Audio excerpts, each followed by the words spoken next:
मेरे प्यारे देशवासियों, नमस्कार। मन की बात में आपका स्वागत है। लेकिन आज 26 नवंबर हम कभी भी भूल नहीं सकते हैं। आज के ही दिन देश पर सबसे जघन्य आतंकी हमला हुआ था। आतंकियों ने मुंबई को, पूरे देश को थर्रा कर रख दिया था। लेकिन ये भारत का सामर्थ्य है कि हम उस हमले से उबरे और अब पूरे हौसले के साथ आतंक को कुचल भी रहे हैं। मुंबई हमले में अपना जीवन गंवाने वाले सभी लोगों को मैं श्रद्धांजलि देता हूं। इस हमले में हमारे जो जांबाज वीरगति को प्राप्त हुए, देश आज उन्हें याद कर रहा है। मेरे परिवारजनों, 26 नवंबर का आज का ये दिन एक और वजह से भी अत्यंत महत्वपूर्ण है। 1949 में आज ही के दिन संविधान सभा ने भारत के संविधान को अंगीकार किया था। मुझे याद है, जब साल 2015 में हम बाबा साहब आम्बेडकर की 125वीं जन्म जयंती मना रहे थे, उसी समय ये विचार आया था कि 26 नवंबर को संविधान दिवस के तौर पर मनाया जाए। और तब से हर साल आज के इस दिन को हम संविधान दिवस के रूप में मनाते आ रहे हैं।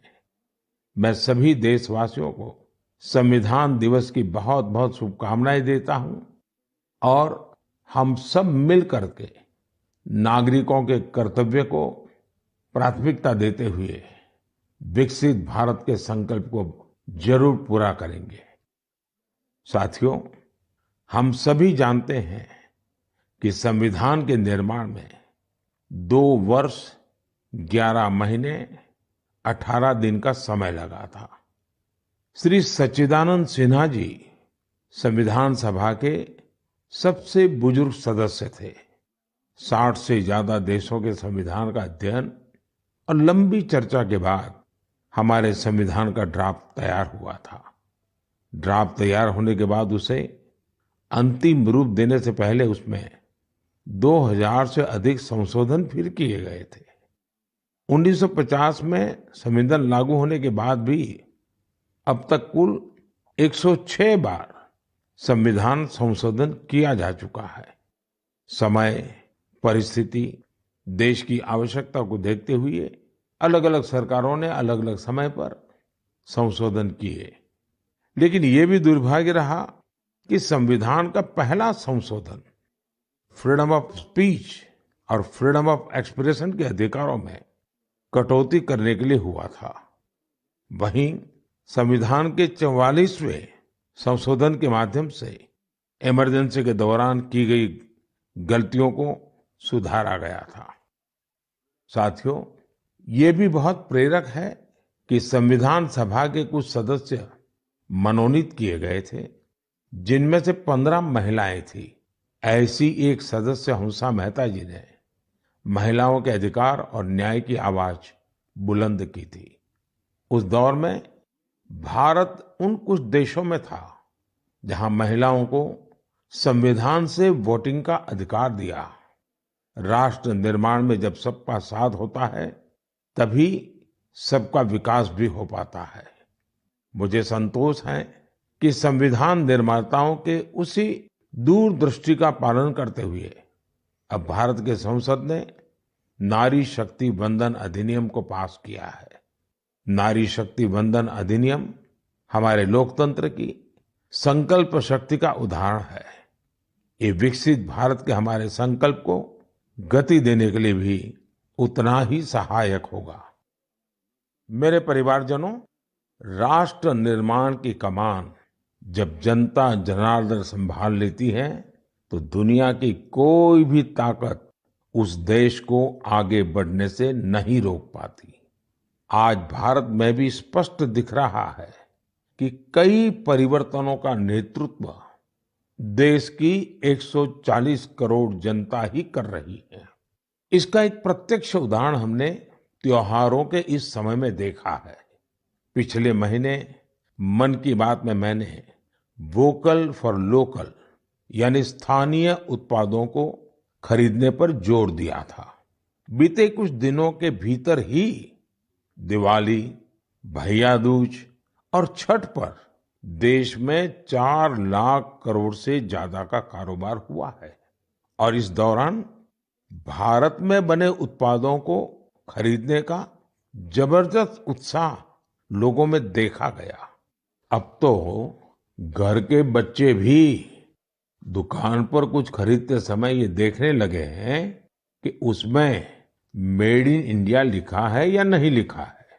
इतना ही नहीं, ऑनलाइन सामान खरीदते समय अब लोग कंट्री ऑफ ओरिजिन इसे भी देखना नहीं भूलते हैं। साथियों, जैसे स्वच्छ भारत अभियान की सफलता ही उसकी प्रेरणा बन रही है, वैसे ही वोकल फॉर लोकल की सफलता विकसित भारत, समृद्ध भारत के द्वार खोल रही है। वोकल फॉर लोकल का ये अभियान पूरे देश की अर्थव्यवस्था को मजबूती देता है। वोकल फॉर लोकल अभियान रोजगार की गारंटी है, ये विकास की गारंटी है, ये देश के संतुलित विकास की गारंटी है। इससे शहरी और ग्रामीण दोनों को समान अवसर मिलते हैं। इससे स्थानीय उत्पादों में वैल्यू एडिशन का भी मार्ग बनता है। और अगर कभी वैश्विक अर्थव्यवस्था में उतार चढ़ाव आता है, तो वोकल फॉर लोकल का मंत्र हमारी अर्थव्यवस्था को संरक्षित भी करता है। साथियों, भारतीय उत्पादों के प्रति ये भावना केवल त्योहारों तक सीमित नहीं रहनी चाहिए।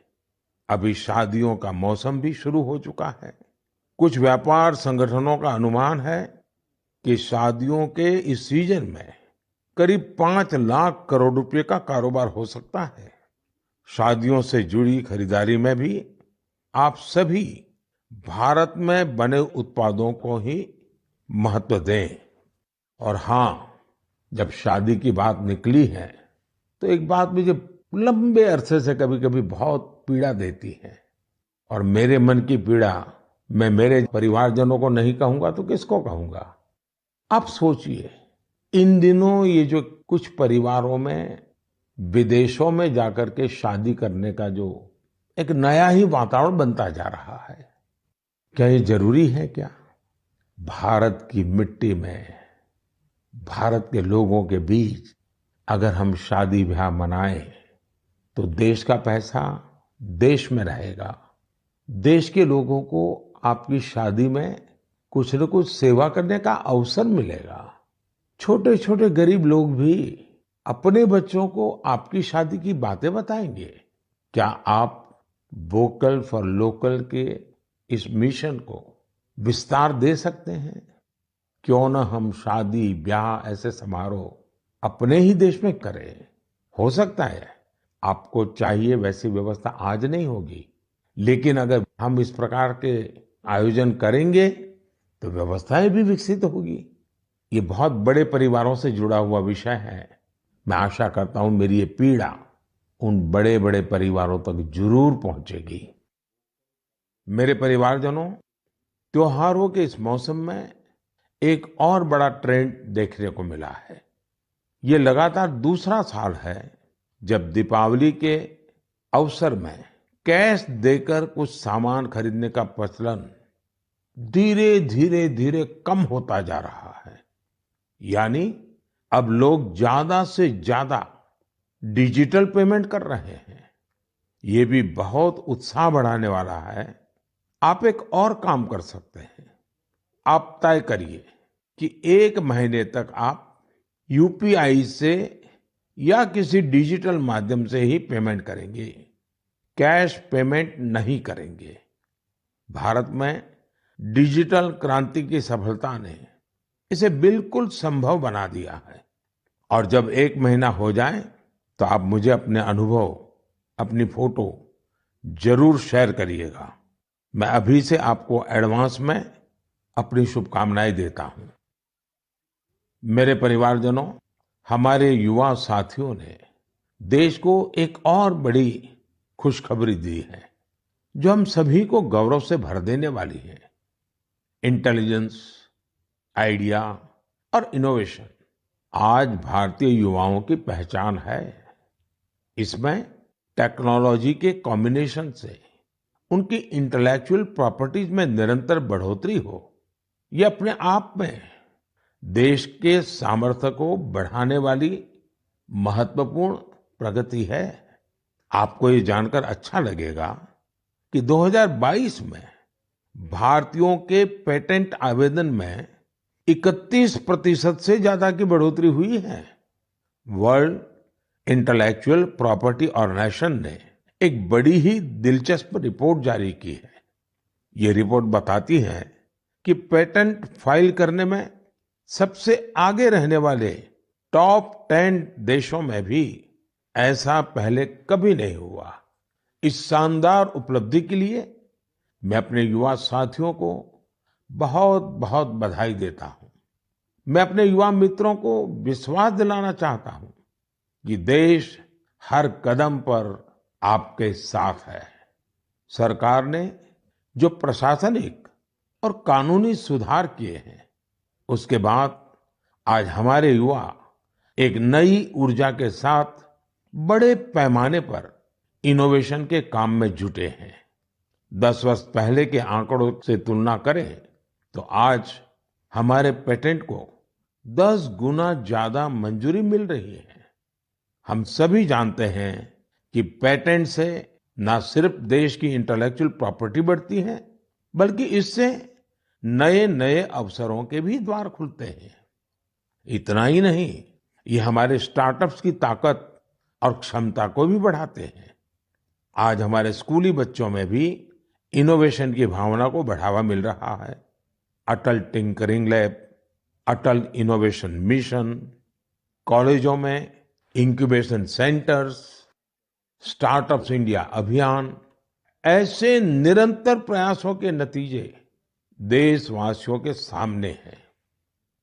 ये भी भारत की युवा शक्ति, भारत की इनोवेटिव पावर का प्रत्यक्ष उदाहरण है। इसी जोश के साथ आगे चलते हुए ही हम विकसित भारत के संकल्प को भी प्राप्त करके दिखाएंगे। और इसीलिए मैं बार बार कहता हूं, जय जवान, जय किसान, जय विज्ञान, जय अनुसंधान। मेरे प्यारे देशवासियों, आपको याद होगा कि कुछ समय पहले मन की बात में मैंने भारत में बड़ी संख्या में लगने वाले मेलों की चर्चा की थी। तब एक ऐसी प्रतियोगिता का भी विचार आया था जिसमें लोग मेलों से जुड़ी फोटो साझा करें। संस्कृति मंत्रालय ने इसी को लेकर मेला मोमेंट्स कॉन्टेस्ट का आयोजन किया था। आपको ये जानकर अच्छा लगेगा कि इसमें हजारों लोगों ने हिस्सा लिया और बहुत लोगों ने पुरस्कार भी जीते। कोलकाता के रहने वाले राजेश धर जी ने चरक मेला में गुब्बारे और खिलौने बेचने वाले की अद्भुत फोटो के लिए पुरस्कार जीता। ये मेला ग्रामीण बंगाल में काफी लोकप्रिय है। वाराणसी की होली को शोकेस करने के लिए अनुपम सिंह जी को मेला पोर्ट्रेट्स का पुरस्कार मिला। अरुण कुमार नलीमेला जी कुलसाई दशहरा से जुड़ा एक आकर्षक पहलू को दिखाने के लिए पुरस्कृत किए गए। वैसे ही पंढरपुर की भक्ति को दिखाने वाली फोटो सबसे ज्यादा पसंद की गई फोटो में शामिल रही, जिसे महाराष्ट्र के ही एक सज्जन श्रीमान राहुल जी ने भेजा था। इस प्रतियोगिता में बहुत सारी तस्वीरें मेलों के दौरान मिलने वाले स्थानीय व्यंजनों की भी थी। इसमें पुरुलिया के रहने वाले आलोक अविनाश जी की तस्वीर ने पुरस्कार जीता।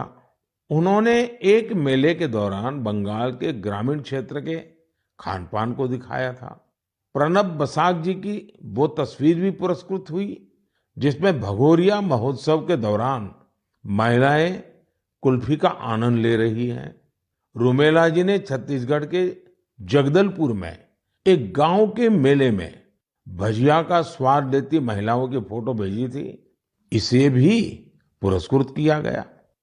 साथियों, मन की बात के माध्यम से आज हर गांव, हर स्कूल, हर पंचायत को ये आग्रह है कि निरंतर इस तरह की प्रतियोगिताओं का आयोजन करें। आजकल तो सोशल मीडिया की इतनी ताकत है, टेक्नोलॉजी और मोबाइल घर घर पहुंचे हुए हैं। आपके लोकल पर्व हो या प्रोडक्ट, उन्हें आप ऐसा करके भी ग्लोबल बना सकते हैं। साथियों, गांव-गांव में लगने वाले मेलों की तरह ही हमारे यहाँ विभिन्न नृत्यों की भी अपनी ही विरासत है। झारखंड, उड़ीसा और बंगाल के जनजातीय इलाकों में एक बहुत प्रसिद्ध नृत्य है जिसे छऊ के नाम से बुलाते हैं। 15 से 17 नवंबर तक एक भारत श्रेष्ठ भारत की भावना के साथ श्रीनगर में छऊ पर्व का आयोजन किया गया। इस कार्यक्रम में सबने छऊ नृत्य का आनंद उठाया। श्रीनगर के नौजवानों को छऊ नृत्य की ट्रेनिंग देने के लिए एक वर्कशॉप का भी आयोजन हुआ। इसी प्रकार कुछ सप्ताह पहले ही कठुआ जिले में बसोहली उत्सव आयोजित किया गया। ये जगह जम्मू से 150 किलोमीटर दूर है। इस उत्सव में स्थानीय कला, लोक नृत्य और पारंपरिक रामलीला का आयोजन हुआ। साथियों, भारतीय संस्कृति की सुंदरता को सऊदी अरब में भी महसूस किया गया। इसी महीने सऊदी अरब में संस्कृत उत्सव नाम का एक आयोजन हुआ। यह अपने आप में बहुत अनूठा था, क्योंकि ये पूरा कार्यक्रम ही संस्कृत में था। संवाद, संगीत, नृत्य, सब कुछ संस्कृत में। इसमें वहां के स्थानीय लोगों की भागीदारी भी देखी गई। मेरे परिवारजनों, स्वच्छ भारत अब तो पूरे देश का प्रिय विषय बन गया है। मेरा तो प्रिय विषय है ही है, और जैसे ही मुझे इससे जुड़ी कोई खबर मिलती है, मेरा मन उस तरफ चला ही जाता है। और स्वाभाविक है, फिर तो उसको मन की बात में जगह मिल ही जाती है। स्वच्छ भारत अभियान ने साफ सफाई और सार्वजनिक स्वच्छता को लेकर लोगों की सोच बदल दी है। ये पहल आज राष्ट्रीय भावना का प्रतीक बन चुकी है, जिसने करोड़ों देशवासियों के जीवन को बेहतर बनाया है। इस अभियान ने अलग अलग क्षेत्र के लोगों, विशेषकर युवाओं को सामूहिक भागीदारी के लिए भी प्रेरित किया है। ऐसा ही एक सराहनीय प्रयास सूरत में देखने को मिला है। युवाओं की एक टीम ने यहाँ प्रोजेक्ट सूरत, इसकी शुरुआत की है। इसका लक्ष्य सूरत को एक ऐसा मॉडल शहर बनाना है जो सफाई और सस्टेनेबल डेवलपमेंट की बेहतरीन मिसाल बने। सफाई संडे के नाम से शुरू हुए इस प्रयास के तहत सूरत के युवा पहले सार्वजनिक जगहों और डुमस बीच की सफाई करते थे। बाद में ये लोग तापी नदी के किनारों की सफाई में भी जी जान से जुट गए। और आपको जानकर के खुशी होगी, देखते ही देखते इससे जुड़े लोगों की संख्या 50,000 से ज्यादा हो गई है। लोगों से मिले समर्थन से टीम का आत्मविश्वास बढ़ा, जिसके बाद उन्होंने कचरा इकट्ठा करने का काम भी शुरू किया। आपको जानकर हैरानी होगी कि इस टीम ने लाखों किलो कचरा हटाया है। जमीनी स्तर पर किए गए ऐसे प्रयास बहुत बड़े बदलाव लाने वाले होते हैं। साथियों, गुजरात से ही एक और जानकारी आई है। कुछ सप्ताह पहले वहां अंबाजी में भादरवी पूनम मेले का आयोजन किया गया था। इस मेले में 50 लाख से ज्यादा लोग आए। ये मेला प्रतिवर्ष होता है। इसकी सबसे खास बात ये रही कि मेले में आए लोगों ने गब्बर हिल के एक बड़े हिस्से में सफाई अभियान चलाया।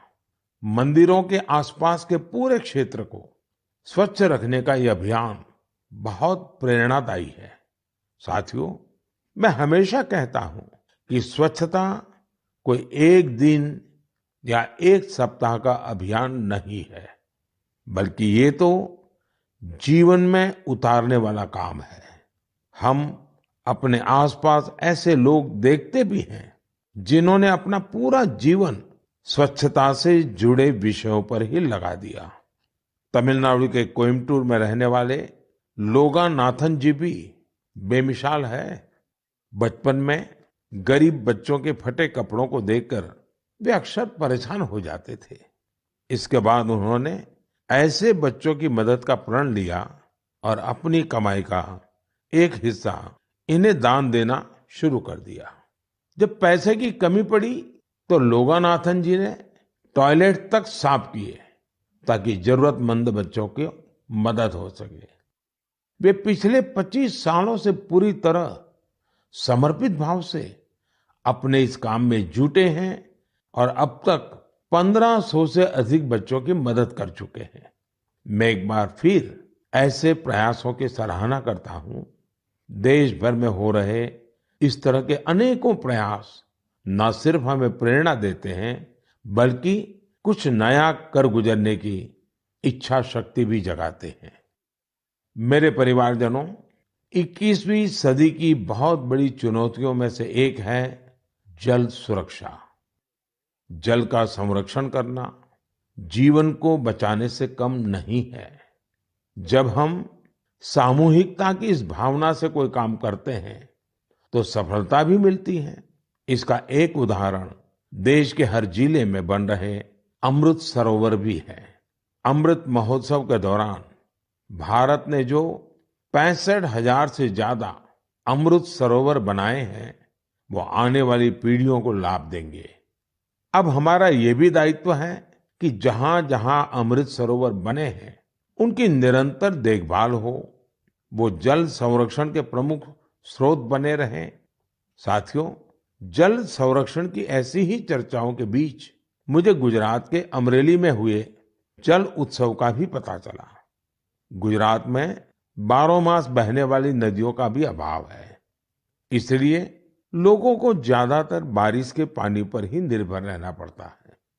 पिछले 20-25 साल में सरकार और सामाजिक संगठनों के प्रयास के बाद वहां की स्थिति में बदलाव जरूर आया है और इसलिए वहां जल उत्सव की बड़ी भूमिका है।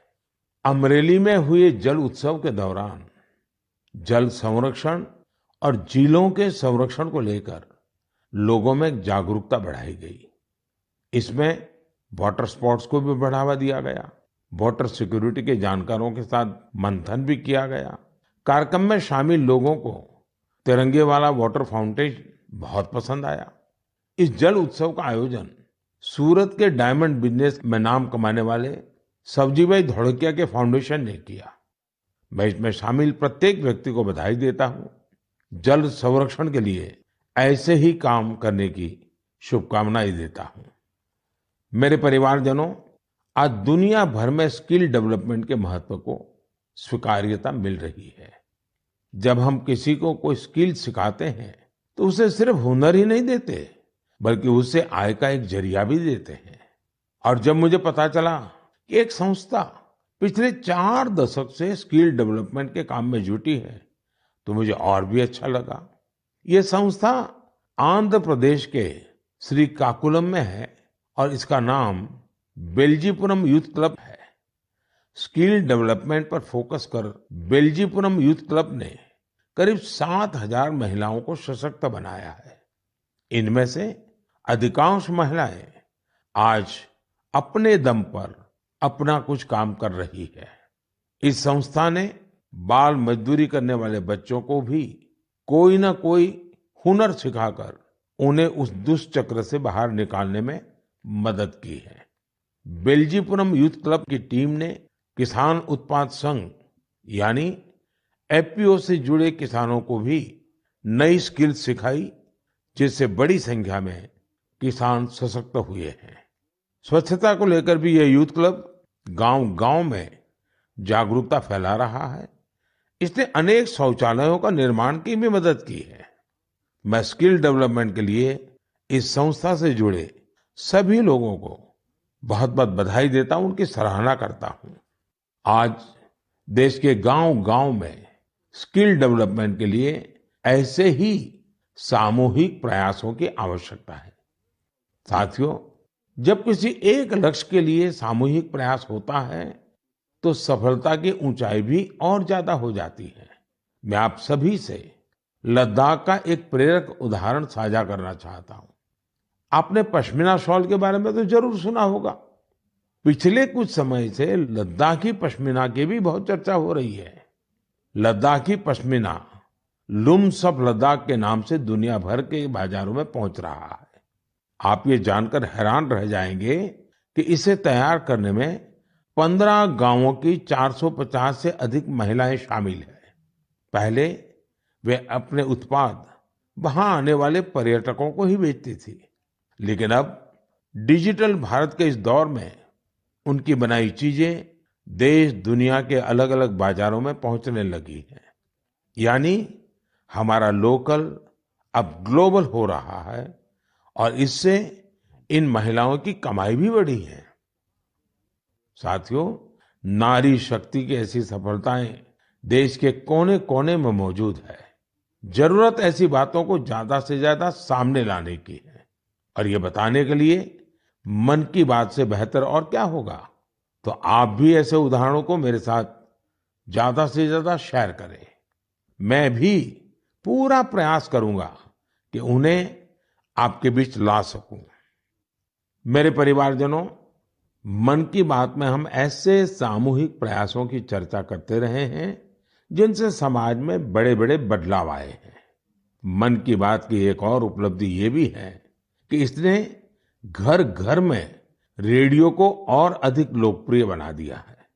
माय गॉव पर मुझे उत्तर प्रदेश में अमरोहा के राम सिंह बौद्ध जी का एक पत्र मिला है। राम सिंह जी पिछले कई दशकों से रेडियो संग्रह करने के काम में जुटे हैं। उनका कहना है कि मन की बात के बाद से उनके रेडियो म्यूजियम के प्रति लोगों की उत्सुकता और बढ़ गई है।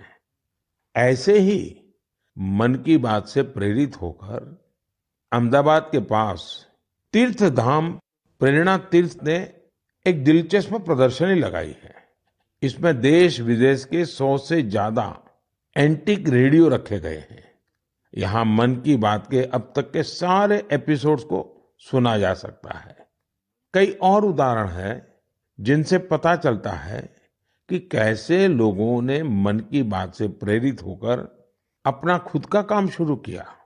ऐसा ही एक उदाहरण कर्नाटक के चामराजनगर की वर्षा जी का है, जिन्हें मन की बात ने अपने पैरों पर खड़ा होने के लिए प्रेरित किया। इस कार्यक्रम के एक एपिसोड से प्रेरित होकर उन्होंने केले से जैविक खाद बनाने का काम शुरू किया। प्रकृति से बहुत लगाव रखने वाली वर्षा जी की ये पहल दूसरे लोगों के लिए भी रोजगार के मौके लेकर आई है। मेरे परिवारजनों, कल 27 नवंबर को कार्तिक पूर्णिमा का पर्व है। इसी दिन देव दीपावली भी मनाई जाती है और मेरा तो मन रहता है कि मैं काशी की देव दीपावली जरूर देखूं। इस बार मैं काशी तो नहीं जा पा रहा हूं, लेकिन मन की बात के माध्यम से बनारस के लोगों को अपनी शुभकामनाएं जरूर भेज रहा हूं। इस बार भी काशी के घाटों पर लाखों दिए जलाए जाएंगे, भव्य आरती होगी, लेजर शो होगा। लाखों की संख्या में देश विदेश से आए लोग देव दीपावली का आनंद लेंगे। साथियों, कल पूर्णिमा के दिन ही गुरु नानक देव जी का भी प्रकाश पर्व है। गुरु नानक जी के अनमोल संदेश भारत ही नहीं, दुनिया भर के लिए आज भी प्रेरक और प्रासंगिक है। ये हमें सादगी, सद्भाव और दूसरों के प्रति समर्पित होने के लिए प्रेरित करते हैं। गुरु नानक देव जी ने सेवा भावना, सेवा कार्यों की जो सीख दी, उसका पालन हमारे सिख भाई बहन पूरे विश्व में करते नजर आते हैं। मैं मन की बात के सभी श्रोताओं को गुरु नानक देव जी के प्रकाश पर्व की बहुत बहुत शुभकामनाएं देता हूं। मेरे परिवारजनों, मन की बात में इस बार मेरे साथ इतना ही। देखते ही देखते 2023 समाप्ति की तरफ बढ़ रहा है और हर बार की तरह हम आप ये भी सोच रहे हैं कि अरे इतनी जल्दी ये साल बीत गया। लेकिन ये भी सच है कि ये साल भारत के लिए असीम उपलब्धियों वाला साल रहा है और भारत की उपलब्धियां हर भारतीय की उपलब्धि है। मुझे खुशी है कि मन की बात भारतीयों की ऐसी उपलब्धियों को सामने लाने का एक सशक्त माध्यम बना है। अगली बार देशवासियों की ढेर सारी सफलताओं पर फिर आपसे बात होगी। तब तक के लिए मुझे विदा दीजिए। बहुत बहुत धन्यवाद। नमस्कार।